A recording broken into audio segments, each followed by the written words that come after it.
be the coach next season, and I welcome that opportunity to get things right and get things fixed and take this team into next season.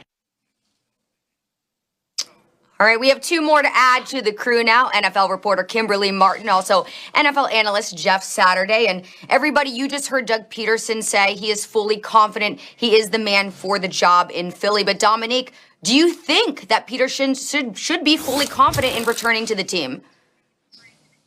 He absolutely should be. If he's not, who's going to be? I think that oftentimes you're looking for an excuse or a scapegoat, I guess, for the season and for them underachieving the last couple of seasons. And it's it's easy to find a scapegoat when you want to point at the coach. It's easy to point at the GM. But right now, it seems like Carson Wentz has given everybody a get-out-of-jail-free pass because they went from Carson Wentz to Jalen Hurts. And while they aren't Super Bowl contenders, they seem to be much better. It seems to be very clear that Doug Pederson didn't forget how to coach because he seemed to be coaching well with Carson Wentz. It seems that the guy who was the problem, or at least I know it's not just one person that's the problem, but he has given everyone else a pass. They can all point to him and say the issue was Carson Wentz wasn't playing well. When we moved on from Carson Wentz, we all got better. I know it's not fair, but that's how it works. And I think Doug Pederson is in a position where he should be confident. And I know the Super Bowl was a long time ago, but there are very few head coaches in the NFL that have won a Super Bowl at all, let alone in the last 5 years.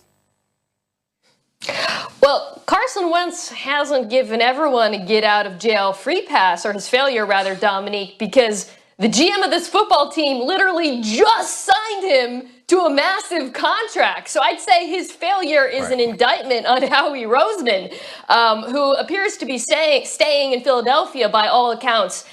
I think that that's a slip of the tongue, because what I was about to say is I think Doug Pederson should keep his job because I think Jalen Hurts should be the quarterback of the Philadelphia Eagles next year. If Carson Wentz is the quarterback, Doug Pederson has to be gone. It has become widely apparent that for whatever reason, they are not good together. Pederson isn't good at coaching him. I've been actually very impressed by what Pederson has done with Hurts. The offense, since Hurts has come in, it's not just been, hey, go play ball, run around.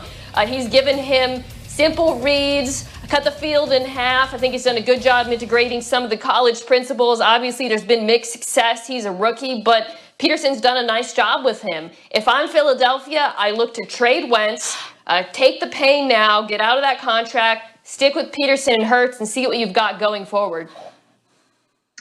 So I'm not saying Doug Pederson should not have a job, right? My question is the fact that he's so confident, given how this team has looked. I heard those comments and I thought, did someone tell Doug Pederson that he will be back next year? Because given the way the season has gone, if I were him, I wouldn't be confident, because this is a win now league. Because every week you're judged by how you play, how your players play, how you coach. And for a long time, he was saying, well, Carson isn't the only issue here. Carson didn't do as bad as people are saying. And now all of a sudden we're ready to throw and say Carson Wentz is the clear issue with this team. And Doug Pederson finally has been rescued by Jalen Hurts. Listen, I was the pool reporter for that Eagles team that won the Super Bowl. That was 3 years ago. That was 2 jobs ago for me. That was a long time ago. Like, I understand he won a Super Bowl, but we keep talking about it like it was last year. This is a different squad. And Frank Reich deserves a lot of credit for that offense and how Carson Wentz was playing.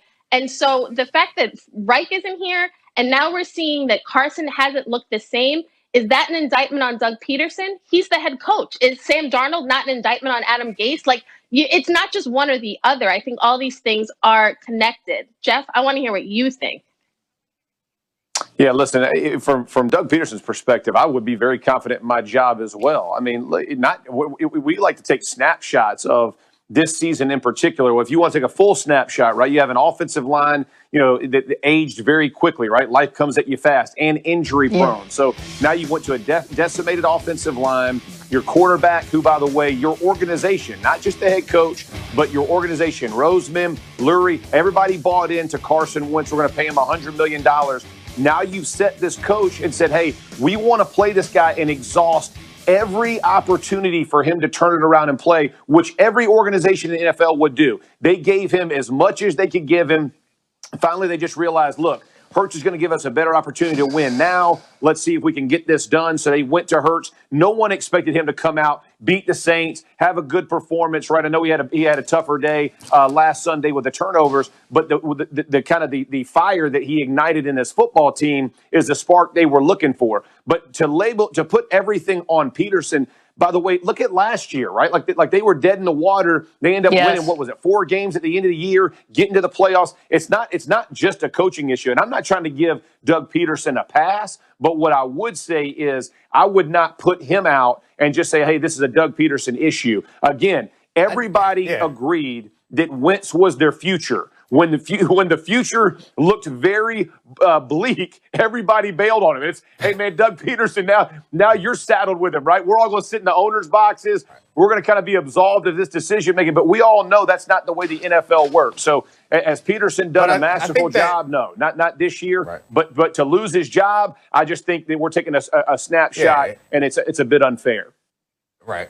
He should be confident. And I want to go back to something that Mina said. It's interesting who you credit and who you kind of blame in this situation. So kind of you said it's an indictment on Roseman for signing Wentz. But it seemed like, to me, at least throughout this season, that Pederson wanted to stick with Wentz longer than others did. Like Roseman's also the one who drafted Hurts. So it's a weird menagerie of issues going on there. I'm not sure who to pin it on and who to blame, but everyone's always looking for someone to blame. And I think right now they have the easy excuse, and you might be right. Maybe they all can't come back next year. Maybe something has to change, and if it's one person, I think it's the quarterback.